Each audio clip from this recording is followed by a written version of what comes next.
नमस्कार दोस्तों, आप सभी का एचडी क्लासेस में स्वागत है।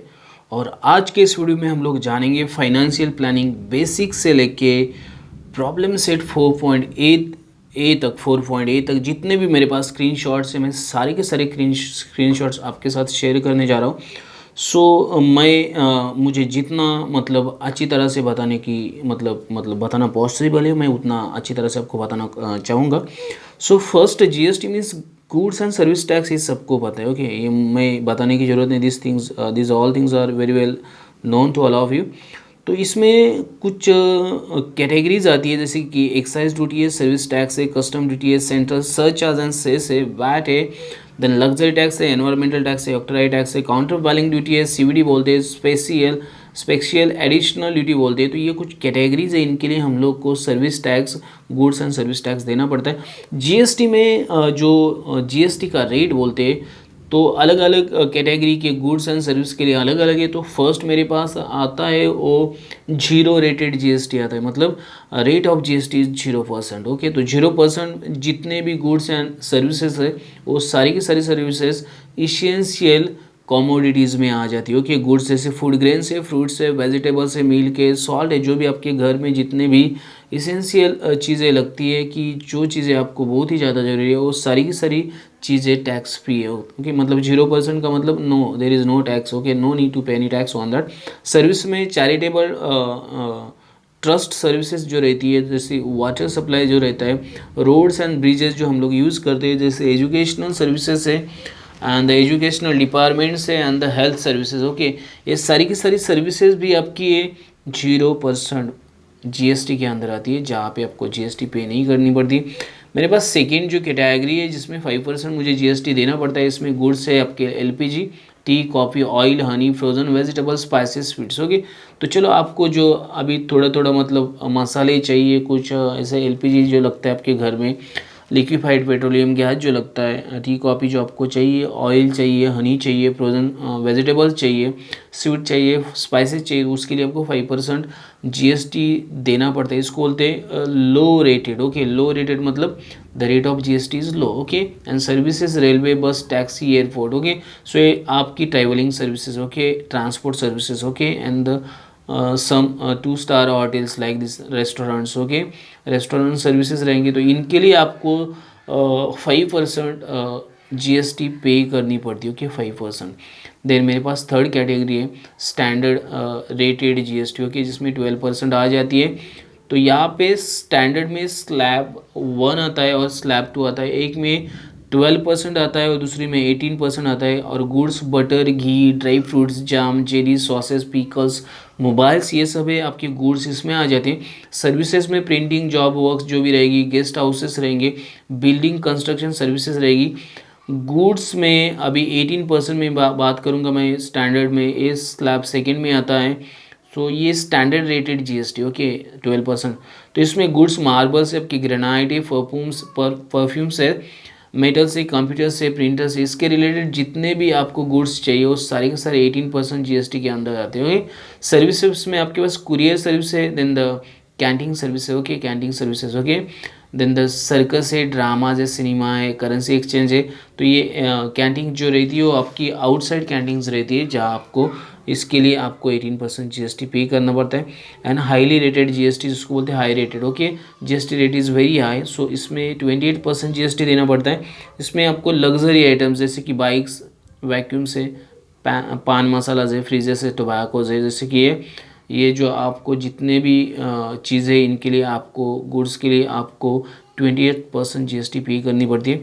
सर्विस में 5 स्टार होटल्स है, पार्क्स जितने, कैसीनोज है जितने, रेस कोर्सेज जितने, आईपीएल जैसे गेम्स, इंडियन प्रीमियम लीग जैसे गेम्स है। ओके, एंड एयरपोर्ट सर्विसेज जो बिजनेस क्लास रहती है, उसके लिए आपको 28% जीएसटी देना पड़ता है। Okay, so these are the categories of rate of GSTs. Okay, so 0% to 28% final GST आपको पे करनी पड़ती है गुड्स एंड सर्विसेज के लिए। ओके, और GST goods and service tax बोलते हैं हम लोग उसको। ओके, तो ये मेरा फर्स्ट पेज था, मैंने आपके साथ जीएसटी का डिस्कस किया है। GST in trading chain. Okay, मैं इसके बारे में आपसे बात करूँगा। जीएसटी इन ट्रेडिंग चेन में आपको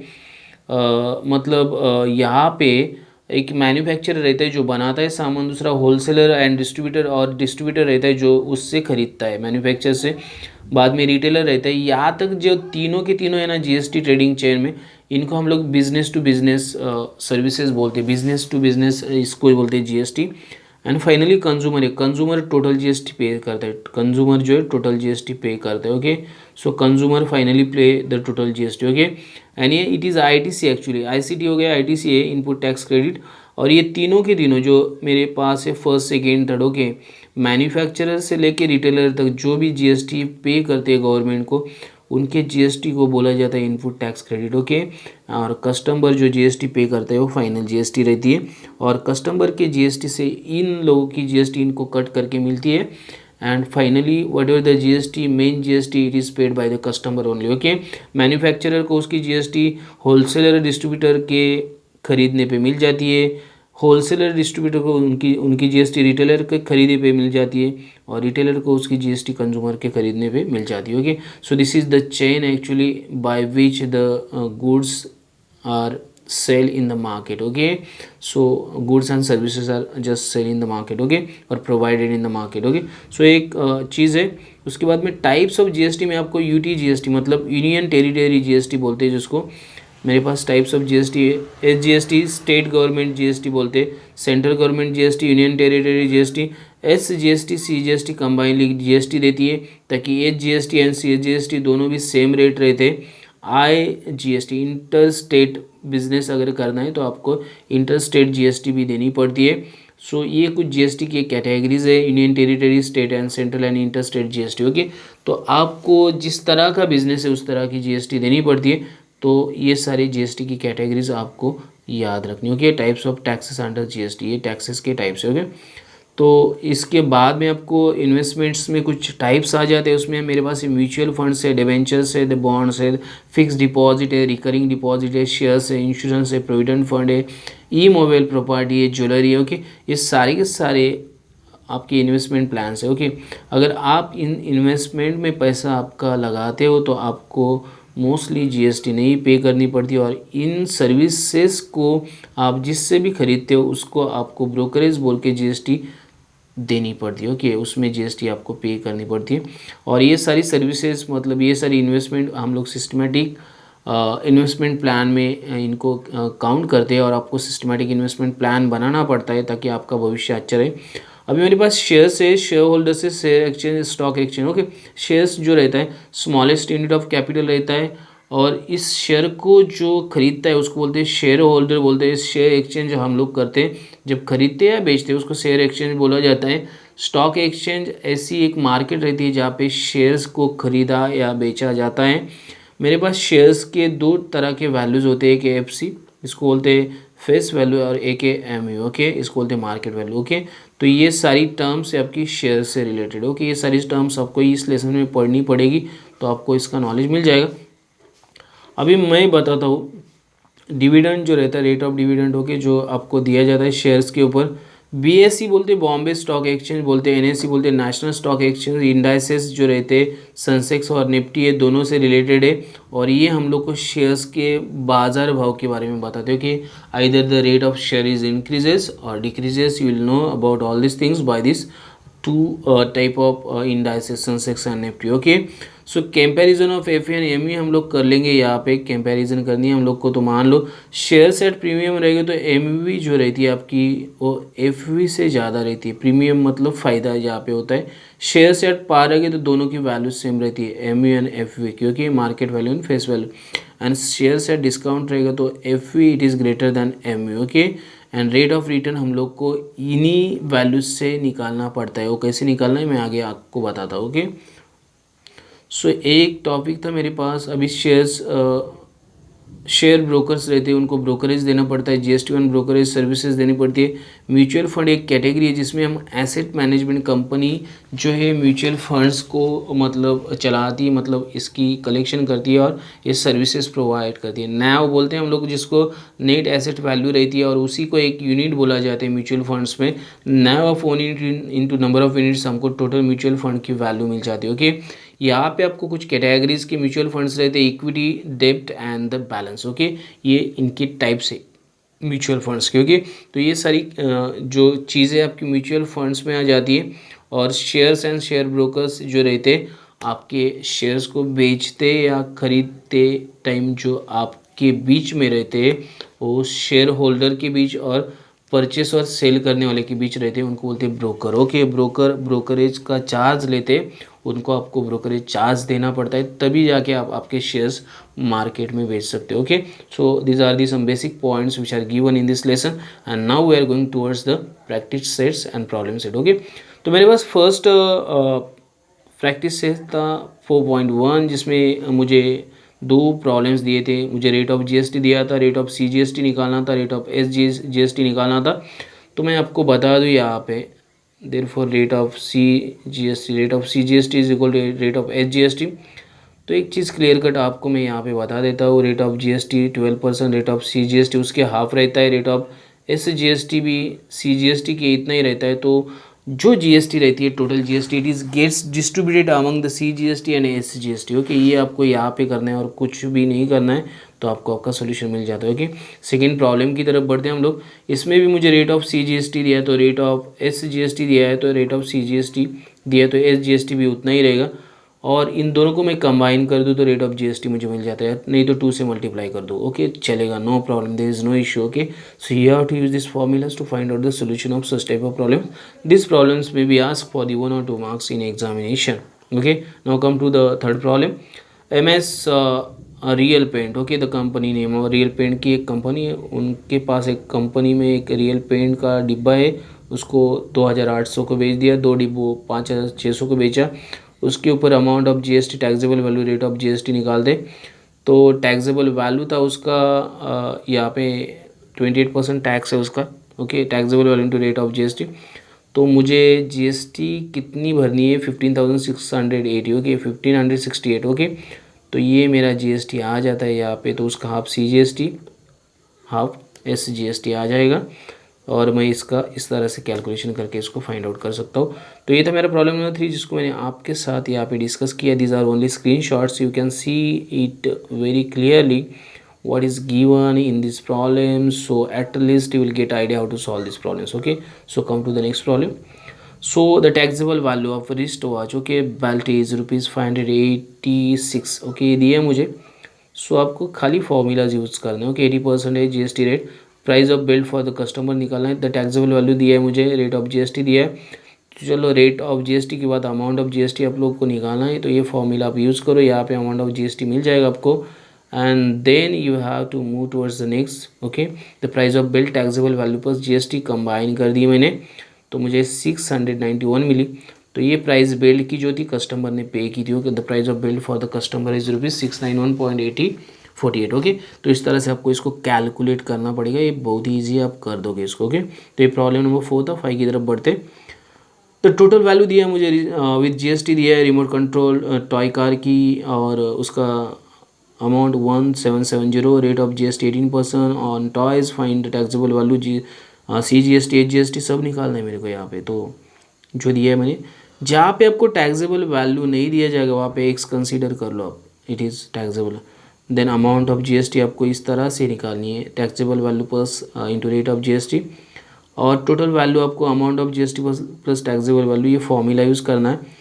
और उसके बाद में आपको आगे आना है, तो आपको सॉल्व करना पड़ेगा। एक्स की वैल्यू आपको फर्स्ट फाइंड आउट करनी पड़ेगी, टैक्सेबल वैल्यू आपको, तो आपको 1500 मिल जाती है। तो एक बार आपको टैक्सेबल वैल्यू मिल जाती है तो उसको आप टोटल वैल्यू से माइनस कर दो, आपको जीएसटी मिल जाएगी। ओके, 270 आपको जीएसटी मिल जाएगी। और once you get this GST then amount of CGST divide by 2। Okay, 270 को 2 से डिवाइड करो, सीजीएसटी मिल जाएगी। उसके बाद में आपको एसजीएसटी मिल जाएगी, ताकि CGST is always equal to HGST, ये आपको कभी नहीं भूलना। सीजीएसटी एचजीएसटी दोनों एक जैसी है, दोनों का जो रेशियो रहता है इक्वल रहता है इन जीएसटी। ओके, तो दोनों को सेम तरह से आपको लेना है। ओके, तो ये प्रॉब्लम नंबर मेरा था 4 था। ओके, जिसको मैंने आपके साथ डिस्कस किया। प्रॉब्लम नंबर 5 की तरफ बढ़ते। टिप्ट ऑफ इलेक्ट्रॉनिक्स, बहुत कुछ दिया है इसमें, मैंने ये सब नहीं पढ़ूंगा यहाँ पे। टोटल कॉस्ट ऑफ एसी आपको दिया है विद सी जीएसटी। ओके, ये मैं टोटल प्रॉब्लम देख लो, कुछ वर्ड्स नहीं रहेंगे तो उनको आप ऐड कर दो। कभी कभी हम लोग कंजूसी करते लिखते टाइम, ताकि जगह बहुत कम रहता है। ओके, तो ये लिख दिया मैंने, रेट ऑफ CGST लिखा, देन रेट ऑफ GST लिखा, तो रेट ऑफ GST मुझे 28% मिला, let the taxable value x ले लिया मैंने, फिर मैंने अमाउंट ऑफ GST निकाला, तो same formula taxable value into rate of GST निकाल के मैंने उसको निकाल दिया। आगे की पेज पे मैं आता हूँ, यहाँ पे अमाउंट ऑफ CGST मुझे GST मिला है। टोटल कॉस्ट को हम लोग इस तरह से लिखते हैं, amount of GST plus taxable value. Okay, इसको सॉल्व कर दिया मैंने, 40,000 आ गया मेरे पास, आंसर है 40,000। Okay, so total amount of GST मैंने टोटल वैल्यू से ये जो टैक्सेबल वैल्यू उसको माइनस किया, 11,200 मिल जाता है मुझे। तो इसका आधा जो रहता है वो CGST 560 और आधा जो रहेगा 5,600 SGST रहेगा।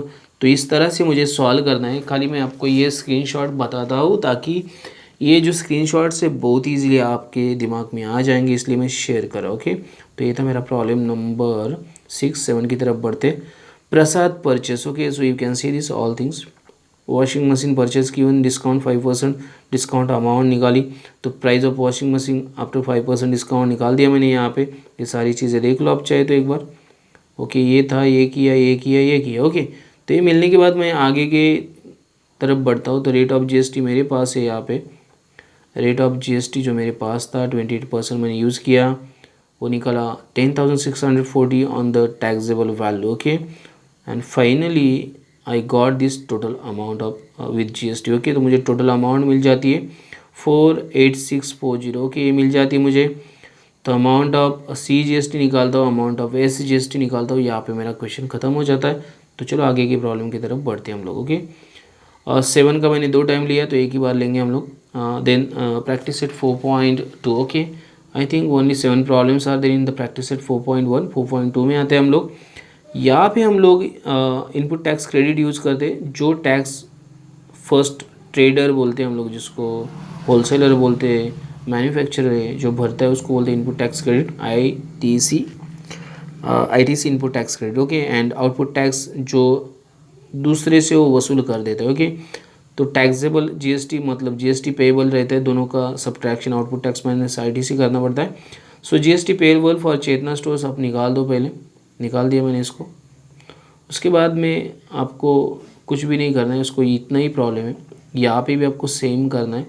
Okay, output tax input tax GST payable निकालना है और उसका ITC लिखना है। Okay, ITC means input tax credit लिखना है। तो ये दो ही चीज़ें आपको लिखनी है। तो सेम मेथड है, सेम तरह का प्रॉब्लम है, तो आप इजीली कर सकते हो इसको। ओके, तो ये कर दो आप। अब एक बार देख लो चाहे तो, मैंने इसका स्क्रीनशॉट लिया था, सॉरी ये बैक में आते हैं हम लोग। ओके, तो you can see this problem very clearly. Okay, so you can see this and you can do this very easily. Okay, so था ये प्रॉब्लम नंबर 1, 2। अभी मूव करते प्रॉब्लम नंबर 3 की तरफ, थोड़ा बड़ा है। ओके, तो यहाँ पे 2 जगह पे ट्रेडिंग हुआ है। एक आमिर इंटरप्राइजेस ने दूसरे को बेचा और वो जो खरीदता है उसने तीसरे को बेचा। तो मुझे यहाँ पे अलग अलग पेएबल GST CGST निकालना पड़ेगा। तो same formula you can see this. So this is first case, Aamir enterprises ITC निकालना है, आउटपुट टैक्स निकाल, GST पेएबल निकालना है और CGST payable SGST half half रहेगी उसकी, तो फर्स्ट हो जाएगा।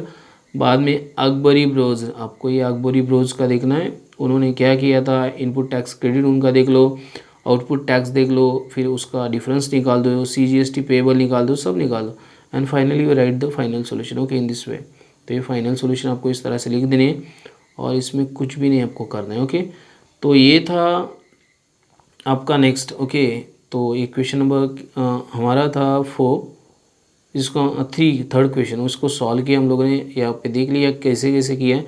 If possible you can do some more corrections in the solution. Okay, because if you feel these solutions are limited or there is some lack of words, so you fill your own words. Okay, आप खुद के words add कर दो, कोई problem नहीं है।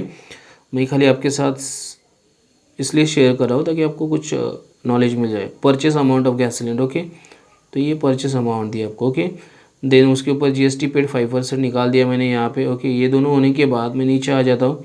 Input tax credit जो GST payable है वही इनपुट टैक्स क्रेडिट रहता है first. Then sale amount of gas cylinder. Okay, वो मैंने निकाला, उसका GST 5% निकाला, तो मुझे आउटपुट टैक्स मिल जाएगा यहाँ पे। सो GST पेएबल पेड यहाँ पे। ओके, तो आउटपुट टैक्स बन गया है। तो GST payable output tax minus input tax credit. Okay, इसको किया मैंने, 100 रुपीज़ आ गया। तो CGST है, UT GST union territory GST है, उसकी हाफ रहता है। Okay, CGST and union territory GST also same. Okay, दोनों एक ही रहते हैं, हाफ ऑफ परसेंटेज रहते हैं GST के। तो ये चीज़ भी आपको याद रखनी है। GST payable for the Malik gas agency is ₹100, CGST and UTGST is ₹50। इस तरह से आपको सॉल्व करना है। ओके, ये प्रॉब्लम नंबर 4 था। 5 की तरफ बढ़ते यहाँ पे मुझे टैक्स इनवॉइस बनाना है, आपको दिखा दूँ मैं। GST paid at the time of purchase जो भी रहेगी, इनपुट टैक्स क्रेडिट बोलते हैं। GST collected at the time of sale, ये मेरा पहले मैंने कर दिया। GST पेबल निकाल दिया, उसका टैक्स इनवाइस बना दिया। ओके, ये टैक्स इनवाइस देख लो आप एक बार। ब्यूटी प्रोडक्ट से GST, CGST, purchase, sale total. Okay, इस तरह से आपको इसका टैक्स इनवाइस बनाना आना चाहिए।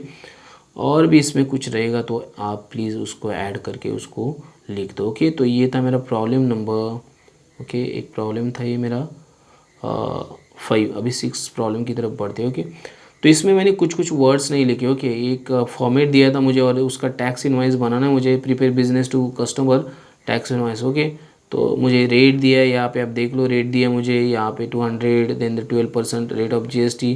HSN means harmonise system of nomenclature बोलते हैं। यहाँ पे पीस दिया है, 1 पीस 1 पीस। ओके, तो ये सारी चीज़ें मुझे दे दी थी उन्होंने और मुझे बोला था एक टैक्स इनवाइस बना दो। ओके, तो मुझे फर्स्ट जो है एड्रेस लिखना पड़ता है, तो मैंने लिख दिया। GSTIN नंबर लिखना पड़ता है जो 15 डिजिट रहता है। इनवाइस डेट लिखना पड़ता है, वो लिख दिया मैंने।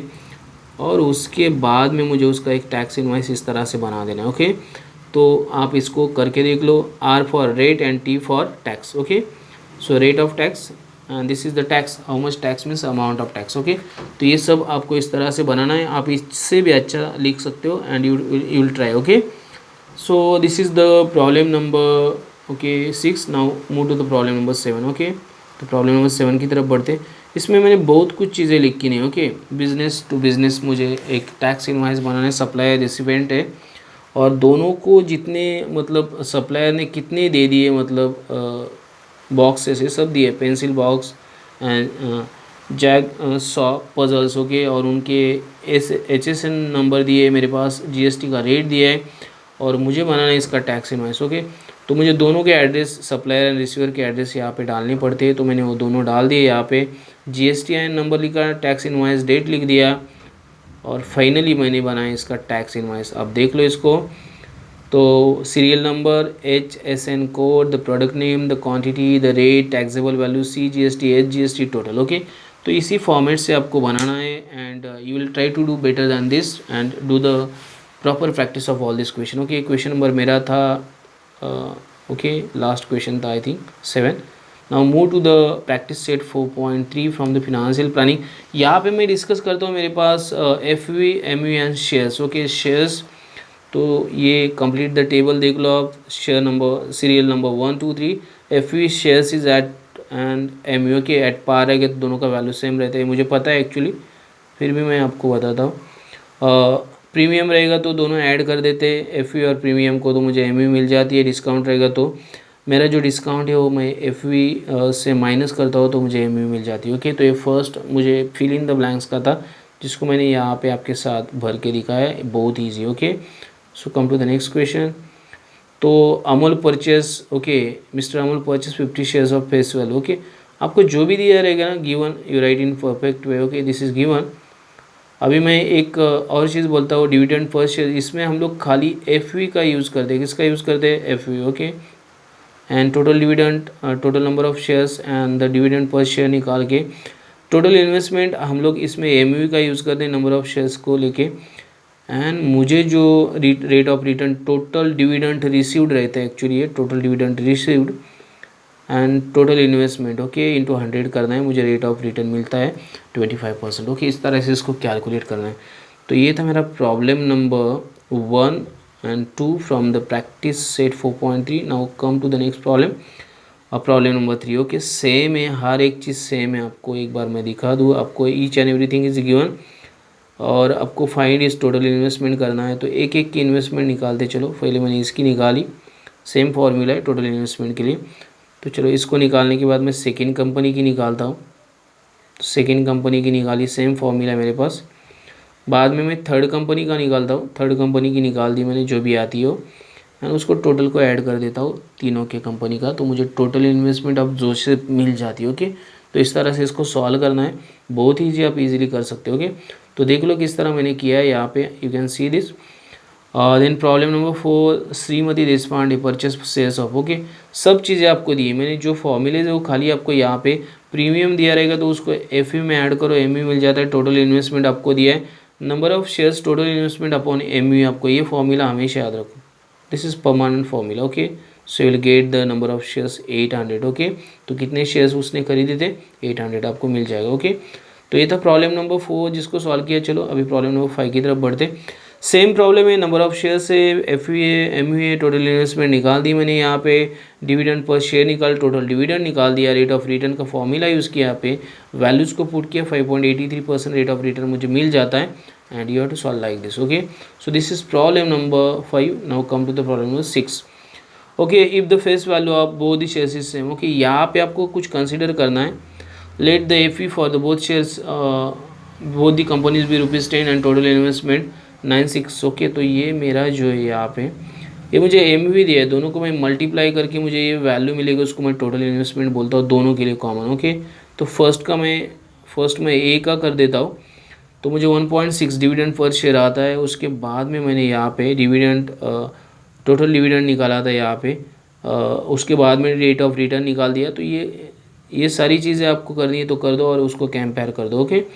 तो ये मेरा फर्स्ट हो गया। सेकंड को भी मैंने वो सेम फॉर्मेट से यहाँ पे सॉल्व किया है और हर एक चीज़ सेम ही, actually you can see this, I will get rate of return 1.8%, okay.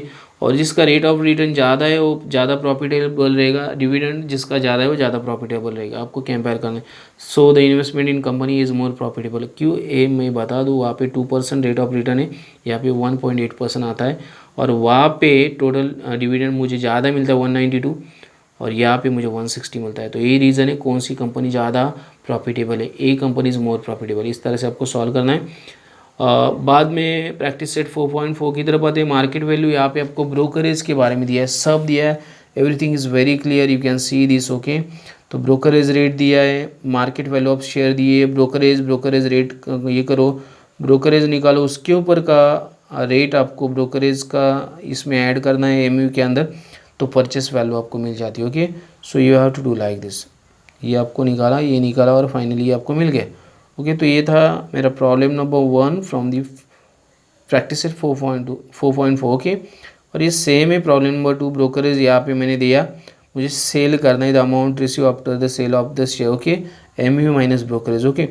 जब हम लोग शेयर को सेल कर दे तो एम यू से ब्रोकरेज माइनस कर देना है, जब हम खरीदते तो एम यू में ब्रोकरेज ऐड करना है। ये दोनों चीज़ों को आप अच्छी तरह से दिमाग में रखो, इसमें कोई भी गलती मत करो, ताकि गलती करोगे तो आपका सलूशन आपको सही नहीं मिलेगा। लेकिन ये बहुत ईजी, इसलिए I hope you will not going to do any mistake, okay. तो प्रॉब्लम नंबर 1 2 हो गया। 3 की तरफ बढ़ते, इसको मैं थोड़ा जूम करता हूँ। मुझे एक चार्ट दिया है, इसको फिल करना है। नंबर ऑफ़ शेयर्स दिया था मुझे 100 भी, 75 भी, एम भी दिया था, टोटल वैल्यू निकालना था मुझे। तो मैं दिखाता हूँ आपको, यहाँ पे मैंने टोटल वैल्यू निकाला, ब्रोकरेज रेट दिया है मुझे 0.2%, अमाउंट निकाल दी, जीएसटी ऑन ब्रोकरेज निकाला, सो CGST HGST निकाला और टोटल वैल्यू मैंने ऐड कर दिया, तो मुझे ये अमाउंट मिल जाती है। तो आपको भी इसी तरह से इसको सॉल्व कर देना है, ओके। तो ये था प्रॉब्लम नंबर 3। चलो प्रॉब्लम नंबर 4 की तरफ बढ़ते हैं। Shrimati Desai, okay. Now same method, same everything is same, GST on brokerage निकाल दी मैंने, ओके। हर एक चीज़ सेम है, आप देख लो। प्राइस ऑफ 1 शेयर निकाली मैंने, माइनस कर दिया MU से brokerage, and then the number of shares, total amount received and the price of 1 share, okay. ये फॉर्मूला, इसको भी याद रखो आप, आपको काम आएगा ये, and I will get number of shares 100, okay. So in this way you have to solve this problem, okay. तो ये मेरा प्रॉब्लम था 4, जिसको मैंने आपको बताया किस तरह सॉल्व करना है। चलो प्रॉब्लम नंबर 5 की तरफ बढ़ते हैं। तो मिस्टर डिसूजा का ये प्रॉब्लम है, सेम देखो आप, नंबर ऑफ शेयर्स दिया है, एफ दिया है, डिविडेंड दिया है, dividend per share, total dividend निकाल दो, एम पर शेयर दिया है, सो एफ प्लस प्रीमियम निकाल दो, तो बाद में एम फॉर 200 शेयर निकालो। तो चलो आगे आगे करते जाएंगे तो आपको इस तरह का सोल्यूशन मिल जाएगा। यहाँ पे आपको डिविडेंड जो दिया था उसको सब्ट्रैक्ट करना ना भूलिए, मैंने सॉल्व करते टाइम ये गलती किया था थोड़ा बहुत, तो इसको आप मत रिपीट करो, okay. So this is the given things, in this way you have to solve this, okay. तो ये प्रॉब्लम नंबर 5 था। चलो प्रॉब्लम नंबर 6 की तरफ बढ़ते। I hope there are only 5 problems in practice set 4.4, maybe I think 5 problems. If anyone problem more than this, if more than these problems are there, please check it, okay. तो चलो financial planning problem set 4A की तरफ बढ़ते। मेरे पास कुछ fill in the blanks थी जो मैं आपको दिखाता हूँ। MCQs बोला rate of GST on essential commodities is 0%। Okay, the tax levied by the central government, उसको CGST बोलते हैं, central government tax. GST system कब से चालू हुआ? 1 जुलाई 2017 से। The rate of GST on stainless steel is 18%। Then rate of CGST state SGST, okay, it is half of 18, it is 9%। ये आप देख लो 9 आएगा, ये उसका फिल इन द ब्लैंक्स था। In the format of GSTIN, okay, ये tax invoice का आपको एक नंबर दिया जाता है, goods and service tax invoice number, तो उसका अल्फा न्यूमेरिकल्स कितना रहता है? 15 रहता है। ओके, तो ये कुछ फिल इन द ब्लैंक्स है जो मुझे यहाँ पे दिए, और एक फिल इन द ब्लैंक्स मेरा बाकी है, उसको देखते हैं। When a register, okay, when a register dealer sales goods to another register dealer, तो इसकी जो ट्रेडिंग है उसको हम लोग नाम देते हैं business to business, okay, trading. Okay, तो ये आपको लिखना है under dealer under GST, then this trading is term as business to business trading. Okay, तो ये था मेरा प्रॉब्लम नंबर 1 MCQ, जिसके बारे में मैंने आपसे डिस्कस किया। प्रॉब्लम नंबर 2 की तरफ बढ़ते। इस सारे के सारे प्रॉब्लम आपके इनिशियल प्रॉब्लम्स की तरह है। ओके, आपको एक बार देख लेना है whatever given things are present in this problems. तो आपको एक बार सब कुछ देखते जाना है। तो क्या क्या दिया है? प्राइस ऑफ शोपीस दिया है, डिस्काउंट अमाउंट दिया है, प्राइस ऑफ शोपीस, डिस्काउंट के बाद में GST लगा दो, बाद में जो भी निकलेगा आपका, तो उसको देखो क्या क्या निकलता है आपका सोल्यूशन। तो इस तरह से इसको सॉल्व करना है। ओके, तो प्रॉब्लम नंबर 2 था। Problem number 3, same way you have to solve, price of the dress, discount amount, taxable amount, सब निकालते जाओ, ऐड करो, जो भी आपका आंसर है आपको मिल जाएगा। So this is problem number 3। Then come to problem number 4। 3 को मैंने डबल मतलब उसका स्क्रीनशॉट लिया था। 4 और 5 यहाँ पे सॉल्व किया मैंने। देखो the taxable value of cotton cloth दिया आपको 2.5 लैक्स, तो उसका GST में 5% निकालता हूँ, 12,500 आ जाएगा। ओके, सो इतना GST जो था वो राजकोट के जो मतलब व्यापारी थे जिन्होंने माल खरीदा था उनको पे करना पड़ेगा ट्रेडर को। Okay, so now Shrimati Malhotra purchase. Okay, same method है, ITC इनपुट टैक्स क्रेडिट यहाँ पे यूज़ करो, टैक्सेबल वैल्यू देख लो, टैक्सेबल वैल्यू देखने के बाद आउटपुट टैक्स भी निकाल दो 5% से।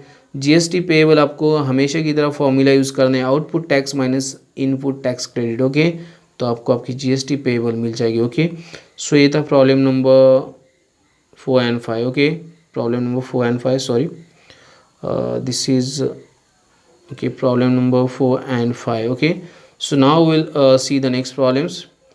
फाइनेंशियल प्लानिंग का है problem number 6। Okay, problem set 4 का। ओके, एक कंपनी प्रोवाइडेड सिक्योरिटी सर्विसेज, उसके ऊपर टैक्सेबल वैल्यू GST कितना दिया है सब है। इनपुट टैक्स क्रेडिट जो आपको यहाँ पे दिया है 1150। सो GST payable output tax minus input tax credit. Okay, 10,060 rupees आती है। ओके, तो उसका CGST यानी SGST निकालना है आपको। देख लो एक बार जो मैंने यहाँ पे सॉल्व किया है, तो इस तरह से आपको मिल जाएगा। Okay, so this is problem number 6। To come the problem number 7, same way आपको सॉल्व करना है, हर चीज़ एक ही जैसी है। आपको खाली बैक प्रॉब्लम जो अपने आपके प्रैक्टिस सेट में सॉल्व किए, ओके, उनको यहाँ पे आपको एक बार कॉपी करके मतलब उनको फॉलो करके सोल्यूशन निकालते जाना है। ओके, सो ये सारी प्रोसेस आपको करनी है and then you will get your solution. Okay, so this is the problem number 7 I have discuss with you. Come to problem number 8। Star mark problem है, लेकिन इसमें कुछ भी ज़्यादा टेडियस ऐसा कुछ नहीं है। एक बार आप सही तरीके से फॉर होलसेलर देख लो, the tax invoice and CGST SGST directly मैंने निकाल के यहाँ पे दिए। फॉर रिटेलर देख लो तो आपके दिमाग में आ जाएगा एग्जैक्टली क्या प्रोसेस है और आपको किस तरह से इसको सॉल्व करना है। ओके, तो आपको एक आइडिया आ जाएगी। ओके, तो ये था सोल्यूशन जो था आपका problem number 8 star mark problem है। देख लो एक बार इसको। बाद में प्रॉब्लम नंबर 9 का है, देखो इसको भी एक बार अच्छी तरह से। प्रॉब्लम नंबर 9, तो मैंने कुछ कुछ चीज़ें इसमें लिखी नहीं है, बुक के हिसाब से मुझे जितनी चीज़ें लिखनी चाहिए उतनी नहीं लिखी है, ताकि बोर्ड के ऊपर जगह की थोड़ी पाबंदी रहती है, जगह थोड़ी कम रहती है, तो कभी कभी हम लोग कंजूसी कर देते। But you don't do any type of कंजूसी। ओके, आप कुछ कंजूसी मत करो। और साथ में बेटर दैन दिस, इससे भी अच्छा आपको लिखना पॉसिबल है तो इससे भी अच्छा लिखो, ताकि आपको फाइनली एग्ज़ाम में लिखना है तो अभी से प्रैक्टिस होनी बहुत ज़्यादा ज़रूरी है। Okay, this is I hope this is last problem. Okay, wholesaler distributor retailer and customer, उसका टैक्स इनवाइस बनाना है। तो मैंने हर एक स्टेप को यहाँ पे मेंशन कर दिया है। आप एक बार इसको अच्छी तरह से देख लो कि आपको आपका सोल्यूशन मिल जाएगा। My writing is not too much good, but you should do the proper writing, you should do the proper tables, and you should solve the all problems which are given in your practice sets or problem set very accurately, so you will get the good marks in your examination. Okay, तो ये थे screenshot जो problem set 4A तक थे। Problem set 4B अभी तक मैंने complete नहीं किया, मैं उसको कंप्लीट करने वाला हूँ, लेकिन मैं फ़िलहाल दूसरे वीडियोस अपलोड कर रहा हूँ, तो उसको मैं maybe in the next week I will complete it, and I will complete your syllabus as early as possible. Okay, जितना भी सिलेबस है जितने जल्दी हो सके उतनी जल्दी मैं कोशिश करूँगा उसको कंप्लीट करने की, and I will try to give the good videos for you and good content. अगर ये वीडियो आपको अच्छा लगता है तो लाइक शेयर सब्सक्राइब करना ना भूलिए, साथ में बेल आइकन बटन को दबा दीजिए ताकि आने वाले वीडियोज़ की जानकारी आपको ऑन टाइम मिलती रहे। Thanks and keep watching, have a nice time.